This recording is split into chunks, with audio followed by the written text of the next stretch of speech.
¿Qué pasó dentro de todo esto? Chris Benoit le quitó la vida a su esposa y después a su hijo y después se suicidó. Ya hicieron obviamente la investigación, inicia todo este proceso que es como de los más largos. Encontraron cosas bien particulares en el computador de Chris Benoit, encontraron una búsqueda en donde él ponía forma más fácil de romperse el cuello, que pues al final vimos que fue lo que pasó, y también buscó un pasaje de la Biblia para resucitar a su hijo. Muy particular, me imagino que en ese momento pues cuando cometió los crímenes estaba en un estado muy alterado y pues buscó esto, pero ya era muy tarde. No se encontró ninguna nota de suicidio específicamente, ninguna razón que dejaran abierta, pero sí se encontraron las dos Biblias que él había puesto encima del cuerpo de su esposa y encima del cuerpo de su hijo, y en una de esas Biblias había una pequeña carta en donde él escribió: me estoy preparando para dejar esta tierra. También encontraron después en la caneca de afuera de la casa el diario que le habían dado para que él escribiera todas las cosas que sentía pues hacia Eddie y bueno, todas estas cosas, y descubrieron que de una u otra manera este diario estaba profetizando las cosas que iban a pasar, porque también en algún momento él escribió que muy pronto se encontraría con Eddie. Dentro del hogar también encontraron varios medicamentos recetados, entre ellos esteroides, y pues fue muy curioso porque parece que se los habían recetado legalmente. Se encontraron restos de alcohol también en el cuerpo de la esposa. Muchos dicen que no se sabe si fue por el estado de descomposición o también estuvieron tomando un poco antes de que ella fuera asesinada, pero también dicen que encontraron 3 fármacos diferentes en su cuerpo: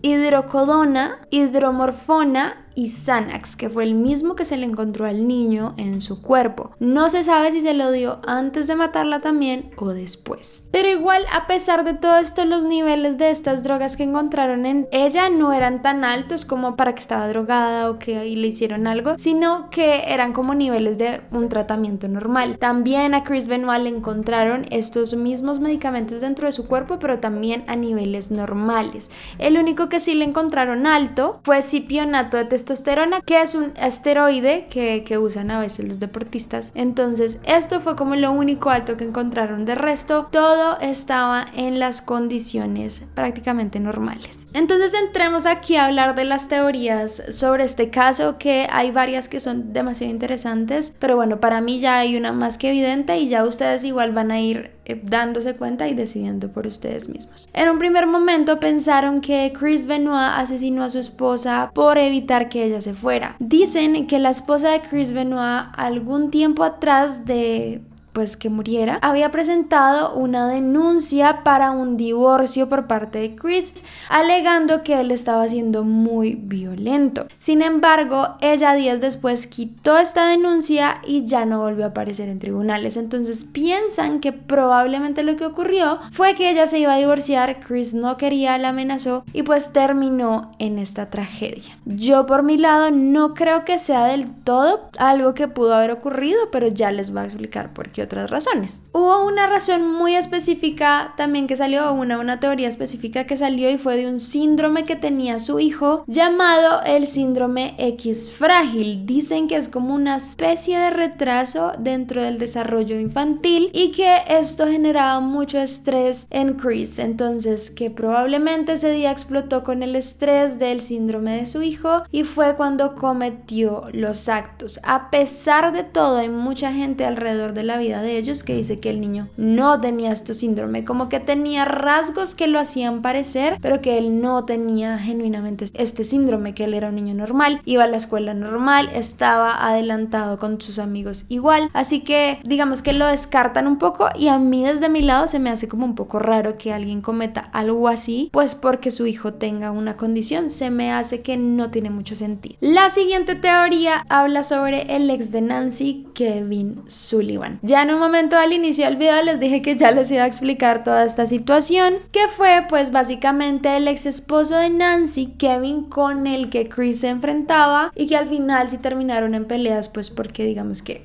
le robó la esposa, pero pues todos sabemos que no es así. ¿Qué pasó? Bueno, digamos que hay muchas teorías que dicen que probablemente Kevin era el que había entrado en la casa y había asesinado a toda la familia en un ataque de celos, pues por todo lo que les había ocurrido antes. ¿Qué pasó? Habían muchos rumores de que Kevin tenía una relación muy abusiva con Nancy, incluso su hermana habló en varias ocasiones de momentos en donde Nancy le comentaba de situaciones abusivas que tuvo con él. Incluso se dice que en una de esas ocasiones Nancy llegó con el ojo morado a uno de los shows. Chris se dio cuenta, la hermana de ella se dio cuenta, y ese día fue como el momento para salir de la relación con su ex esposo. A pesar de todo, también hay como declaraciones de un lado y de otro, porque Nancy también estuvo 3 días en la cárcel por haber apuñalado con un cuchillo a Kevin en uno de esos altercados. Entonces siento que igual la violencia doméstica venía de parte y parte, o bueno, al menos todos tienen como su lado, tanto la hermana de Nancy, que obviamente Nancy no está para defenderse, y está también Kevin, que trata de defenderse de esas acusaciones y también muestra o dice que también hubo abuso por parte de Nancy, que digamos que esa fue la razón por la que ellos terminaron separados. Se sospechó obviamente de él en un momento cuando todo esto ocurrió, pero pues ya cuando se descubrió que el autor intelectual había sido Chris, pues se le saca del proceso. La siguiente teoría habla de que probablemente el alcohol fue el culpable de esta situación. Como les digo, cuando encontraron los cuerpos, encontraron varias botellas de licor, también encontraron esto en el sistema de ellos dos, e incluso había una botella justo al lado de donde Chris se quitó la vida. Entonces muchas personas dijeron que fue este consumo y este estado de alicoramiento lo que lo llevó a perder la razón y asesinar a su familia. Sin embargo, hay mucha gente que habla sobre Chris y decía que él era una persona muy bondadosa, era una persona muy correcta, que nunca le haría eso a sus hijos y a su hijo y a su esposa, así que lo descartan prácticamente. Yo por este lado pienso que pudo influir de alguna manera o en algún grado, pero no tuvo todo que ver. Y aquí vienen las dos teorías más fuertes dentro de este caso, que siento que esto es lo que a mí me sacaba las lágrimas cuando investigaba realmente, porque se me hace que es un evento desafortunado que de una u otra manera se pudo prevenir, pero este tipo de organizaciones no hacen nada para prevenirlo, justamente. Valga aclarar que Chris Benoit no era el primer caso en que ocurría algo muy parecido. Habían otros que habían ocurrido cosas similares, o que se habían suicidado, o que habían entrado en momentos así de angustia o de estrés y habían terminado haciendo cosas muy feas. Así que acá hay un patrón interesante. La siguiente teoría habla justamente del tema de los esteroides. Y sé que muchos de ustedes pensarán como no, pero pues los esteroides seguro muchas personas los usan, algunos que me vean los usan para entrenar o cosas así, pero realmente los esteroides sí tienen un impacto cerebral muy fuerte, y eso nunca lo han querido aceptar las organizaciones. Digamos que incluso ustedes han visto en los olímpicos, en todo este tipo de eventos, se hacen las respectivas investigaciones de dopaje para saber si los deportistas están ingiriendo este tipo de sustancias para tener mejor rendimiento. Pero ¿qué pasa? Esto es muy peligroso en este tipo de competencias y también en exceso, porque puede afectar de muchas maneras. Y aquí volvemos al caso, digamos, de Eddie, que fue el mejor amigo de Chris. Él murió de un ataque cardíaco, sí, murió de una falla cardíaca, pero esto se le generó por el constante consumo de esteroides. Como les dije, la WWE tuvo un escándalo muy fuerte por esta época en que estaban muriendo varios de sus deportistas justamente por el consumo de esteroides. Cuando descubrieron que Eddie también estaba consumiendo, lo sacaron de la WWE, esto fue muy duro para él, tuvo el ataque cardíaco y falleció. Esto es un tema que ha ocurrido en las organizaciones por mucho tiempo. Tras la muerte de Chris Benoit y otras personas, hicieron algunos documentales y entrevistas, e incluso pues entrevistaron al presidente de la WWE, y él mismo dijo que no podía dar la certeza de que la organización era completamente libre de este tipo de sustancias. Acá les voy a poner el clip.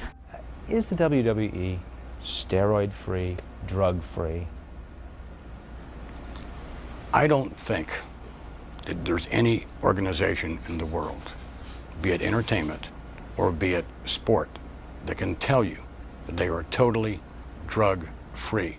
Por un momento, la WWE se vio como enfrentada a poner estrictos exámenes para sus deportistas y que no consumieran nada por ley. ¿Qué pasó? Este hombre dijo que esto representaba un costo muy alto comparado con cualquier otra organización o cualquier otro deporte que podían tener lo mismo, así que dejaron de hacerlo. Ya después pasó lo de Eddie y comenzaron a pasar muchas cosas más dentro del deporte, o sea, Chris Bennett y Eddie no son los primeros en fallecer por este tipo de cosas. Igual, esto es una teoría respecto a lo de Chris, pero no es la realidad por completo. Los esteroides en grandes cantidades o en exceso a lo largo de mucho tiempo de la vida realmente afectan de muchas maneras. Les voy a explicar muy rápidamente para los que no saben qué son los esteroides, que debía explicarlo desde el inicio, pero básicamente los esteroides son unos fármacos que aceleran el metabolismo. Entonces vienen en diferentes tipos de presentaciones y diferentes tipos de productos que lo que hacen es generar hormonas o procesos químicos dentro del cuerpo que aceleran de alguna u otra manera diferentes procesos como el crecimiento de musculatura, funciones fisiológicas que se puedan mejorar. O sea, ustedes ven a estos hombres tan grandes y como con esos músculos tan grandes que no son fáciles de lograr en la vida normal con ejercicio nomás. Se puede lograr, pero ya esos niveles y mantenerlos por tanto tiempo se utilizan en estos deportes los esteroides para estimular mucho más el crecimiento, el metabolismo, para que sea más fácil llegar a este tipo de figuras tan específicas. Pero ¿qué pasa? Obviamente, como muchos productos, esto tiene muchas contraindicaciones, especialmente, como les digo, acelera todo tipo de cosas. También genera muchos daños en diferentes otros sistemas del cuerpo, entre ellos los nervios, también el cerebro y más cosas aún. Desde hace mucho tiempo atrás se conoce que existe como una enfermedad, por así decirlo, que se llama la rabia de Royd. Este es un tipo de enfermedad que se genera por este abuso de esteroides en exceso, o sea, eso trae unas consecuencias muy malas y genera alteraciones psicóticas mentales. La rabia de Royd entonces es un arranque de rabia, como lo dice justamente el nombre, y es donde muchas personas en esta rabia, en este ataque, generan situaciones muy fuertes, tragedias incluso, o se suicidan o matan a alguien o generan un accidente o hacen alguna locura inimaginable.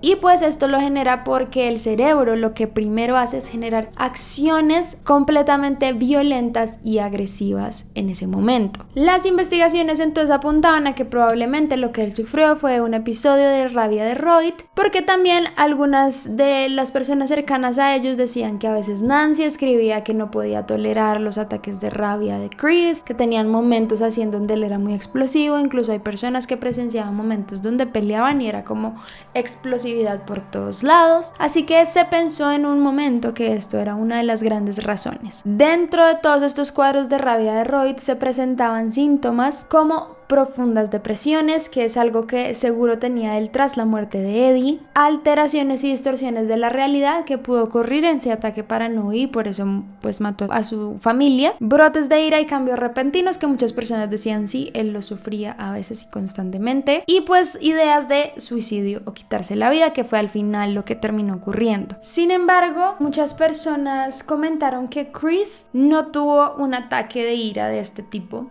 porque él hacía mucho tiempo atrás había dejado los esteroides. Cuando ocurrió la muerte de Eddie, la WWE se volvió más y más estricta con este tema del consumo de esteroides y dicen que desde ese entonces él ya no tenía un consumo tan grande como antes. Aún así se planteó como esto dentro de las grandes teorías y sigue siendo una de las teorías más fuertes, pero hay una que es un poco más fuerte respecto a este tema. Yo no creo que él obviamente haya dejado del todo de tomar esteroides, probablemente en una cantidad menor, incluso cuando lo encontraron tenía esteroides en el cuerpo, pero las investigaciones dicen que sería o es muy raro que estos ataques de ira de Royd que se dan en los deportistas duren 3 días seguidos, porque si hubiera sido así hubiera hecho todo en un mismo día y ya, pero eso fue 3 días y no es tan normal en este tipo de cuadros de enfermedad. Y es allí donde entra a la operación de este caso un hombre llamado Christopher Nowinski. Christopher también fue un ex luchador profesional que trabajó también para la WWE, trabajó incluso con Benoit, entre muchas otras personas famosas, y él se salió de este tema por las constantes contusiones cerebrales que estaba teniendo. Él se salió de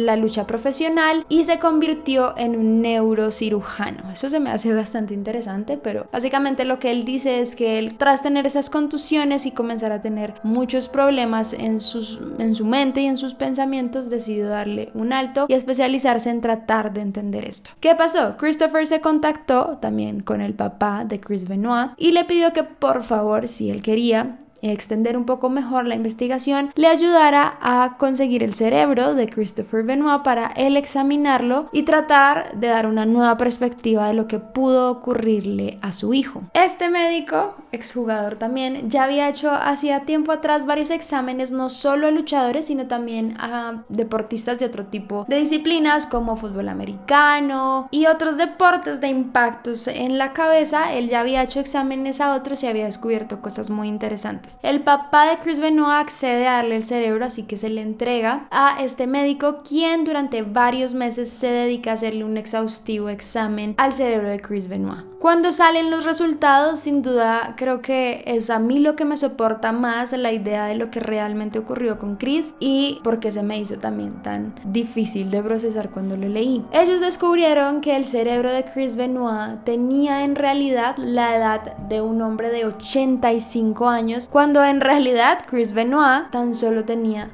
40 años en el momento de fallecer. Este fue uno de los impactos más grandes alrededor de la investigación, porque descubrieron que las constantes contusiones en la cabeza que estuvo teniendo a lo largo de su carrera, Chris, le afectaron cerebralmente muchísimo. El doctor que hizo estos exámenes cuenta una anécdota en donde él conoció a Chris tras un enfrentamiento que tuvo en la arena. En ese momento Chris le dice: tú eres el que tuvo varias contusiones y que ahora hace exámenes y no sé qué. Y él le dijo: sí. ¿Cuántas contusiones tuviste? Y el doctor le dice, no sé, unas 6 o 9 contusiones a lo largo de mi proceso que fueron difíciles. Y él le pregunta a Chris: ¿y tú cuántas has tenido? Y Chris le dijo: he tenido tantas que perdí la cuenta. Según cuenta, Chris le dio su número y le dijo que lo llamara esos días para hablar. Y él lo llamó por esos días y en ese momento él dice que Chris le contestó, pero estaba muy alterado, como si estuviera teniendo una discusión en ese momento. Chris le dice: perdóname, estoy muy ocupado en este momento, no te puedo atender, llámame después. Ya fue después que él se enteró de todo lo que había ocurrido y nunca pudo tener la charla con Chris. Entonces muchas personas están pensando que de alguna forma u otra Chris estaba comenzando a notar estas cosas extrañas en su mente, en su cerebro, y estaba comenzando a ver cómo podía organizar sus pensamientos, tal vez buscando ayuda de un profesional, que nunca se obtuvo. Él descubrió que Chris tenía una condición dentro del cerebro, aparte de tener 85 años, llamada CTE, que traduce en encefalopatía traumática crónica. Esto genera un desgaste muy fuerte y traumático en los 4 lóbulos del cerebro e incluso en el tallo mismo del cerebro. Entonces era una señal clarísima de que Chris, al cometer estos actos, o bueno, lo que ocurrió, los cometió porque tenía una falla en el cerebro impresionante. Incluso decían que si pasaban un par de años más o algo así, él iba a comenzar a sufrir de Alzheimer. Obviamente la WWE salió a defenderse, dijeron que ellos no tenían nada que ver con esto, que cómo era posible que su cerebro tuviera esa edad o que fuera a tener Alzheimer, porque si no, no recordaría que tenía que ir al aeropuerto, no recordaría sus movimientos en el ring, las luchas que iba a tener, entre otras cosas. Pero bueno, ustedes saben que estas organizaciones se defienden a toda costa. Digamos que ya científicamente sí se ha ido comprobando incluso que estos golpes y traumatismos en las cabezas hacia los deportistas de alto rendimiento son muy, muy peligrosos. Y como les dije en un primer momento, la lucha está planeada, pero los golpes sí son reales. Y Chris recibía muchos golpes en la cabeza todo el tiempo, se lanzaba de cabeza, lo golpeaban con sillas en la cabeza, o sea, como que todo este tipo de cosas sí lo reciben realmente. Y lo único que ellos hacen cuando reciben una contusión es como sacudirse y volver y seguir peleando. Hay unas estadísticas que dicen que más de 60 luchadores profesionales, entre luchadores y representantes de luchadores fallecidos, han presentado demandas a la WWE porque les oculta la información sobre lesiones que pueden tener a largo plazo en sus cuerpos. Sin embargo, ellos no aceptaron ningún cargo, dijeron que un luchador tenga CTE no tiene nada que ver con ellos, que eso no es algo que ellos incentivan y que las condiciones en las que ocurrió todo el tema de Chris Benoit en realidad fue algo de él, que eso nunca más pasará, ni pasó, ni bueno, que es verdad, no ha vuelto a pasar a ese nivel, pero pues desde mi lado es más que evidente que él tenía un daño cerebral impresionante. Algo que también se me hace que es muy delicado es el tema de las esteroides. Como les digo, ellos no tienen ya un control porque quitaron el programa de control o regulación estricto porque costaba mucho, y según estaba leyendo en los contratos de la WWE, lo único que ponen es que hasta el cuarto llamado de encontrarles esteroides en el cuerpo los despiden. O sea, el primero es como una advertencia, luego ya le dicen no, oye no, a la tercera dicen a la próxima te echamos, y ya a la cuarta los echan, pero son 4 advertencias hasta que los atrapen, incluso porque muchas veces no van a darse cuenta que están en esteroides o lo que sea, y eso es muy delicado la verdad, porque juegan con la vida de ellos hasta 4 veces para poder salirse o echarlos de el deporte. Phil Astin II también, quien era el médico personal de Chris Benoit, fue condenado en 2009 a 10 años de prisión, no solo por lo de Chris Benoit, sino también por otros jugadores o luchadores y personas del deporte que lo habían denunciado por prescribirles esteroides entre otro tipo de drogas sin la necesidad de tenerlas. Él tenía un total de 175 demandas en su contra. A partir de que ocurrió todo el tema de Chris, él fue borrado en absolutamente todo lugar de la WWE. La última mención que se le hizo fue el día siguiente de su muerte, tras el especial que le habían hecho, y dijeron nunca más se va a nombrar. Nunca más lo nombraron en un episodio semanal, en un evento único, ni en un evento especial. Ya no existe ni un solo ítem de merchandising con su nombre. No existen tampoco archivos de video personales de él o su perfil en la web de WWE. Fue eliminado también su rostro de unos videojuegos que estaban sacando por ese tiempo cuando él era muy famoso. Y digamos que bueno, han tratado de desaparecer por completo lo que él fue, pues por así decirlo, el deshonor de las cosas que ocurrieron. Igual hay muchas opiniones encontradas porque hay personas que dicen que hay que reconocer el trabajo que hacía porque realmente era uno de los mejores luchadores de su momento y se esforzó mucho por esa carrera, pero pues evidentemente ahí yo no puedo defender tampoco el hecho de que asesinó a toda su familia. El hombre terminó siendo un asesino al final, entonces es un tema un poco delicado, difícil de tratar. Para el 14 de julio de 2007 fueron los funerales de Nancy y de Daniel, pues al que fueron bastantes personas, pero ya el 6 de agosto fue el funeral de Chris Benoit y solo fueron algunos familiares cercanos y amigos, pero dicen que estuvo muy solo, obviamente, porque pues nadie quería como, digamos que, estar al frente de una persona que cometió estos actos. De las pocas personas que todavía aprecian muchísimo su existencia está su hijo, que él tuvo con otra mujer, pues su primera mujer al inicio, y él dice que para él su papá todavía es un héroe y él quiere convertirse también en un luchador profesional. Él culpa obviamente a toda la WWE de lo que pasó y de pues los traumas que tuvo su papá, y como nunca genuinamente le ayudaron a salir adelante de esto ni revisaron sus condiciones. Para mí fue una gran combinación de cosas que tuvo, seguro con esteroides, seguro un cuadro depresivo muy fuerte que él seguía teniendo por la muerte de su mejor amigo, más el daño cerebral que ya tenía. Creo que se combinó todo de una manera terrible y terminó matando a su familia. Siento que fue muy particular porque a diferencia de otros casos, por ejemplo, que hemos hecho, la manera en que los mató sí fue muy fea, obviamente, pero no fue como en un acto de ira o de desesperación, sino como un poco más organizado. Incluso como él se suicidó, también lo planeó muy bien. Pero bueno, no sé ustedes qué piensen. Estuvo un poco largo este video, pero quiero escuchar sus opiniones. Traté de cubrir lo que más pude sobre este caso. Hay un documental muy interesante que pueden intentar buscar por internet que se llama El lado oscuro del ring. Yo me lo vi. Esto tiene varios episodios, pero hay 2 episodios dedicados a Chris Benoit y su historia, y si quieren extenderlo un poco más es de Vice, así que pues los invito a verlo también si quieren. Pero acá traté de condensar lo que más pude de la información del caso. Pero bueno, chicos, hasta aquí este caso. Ya saben que si les gustó mucho no olviden dejar me gusta, los deditos arriba. Coméntenme qué piensan, qué sienten con todo esto que les acabo de contar. No olviden también seguirme en todas mis redes sociales. Saben que tengo 1000 millones de redes y lo más importante, suscribirse a este canal y activar la campana de notificaciones para que les avise cuando subo video. Y bueno, esto es todo. Muchas gracias por verme. No olviden seguir sus sueños y nos vemos en el próximo. Bye.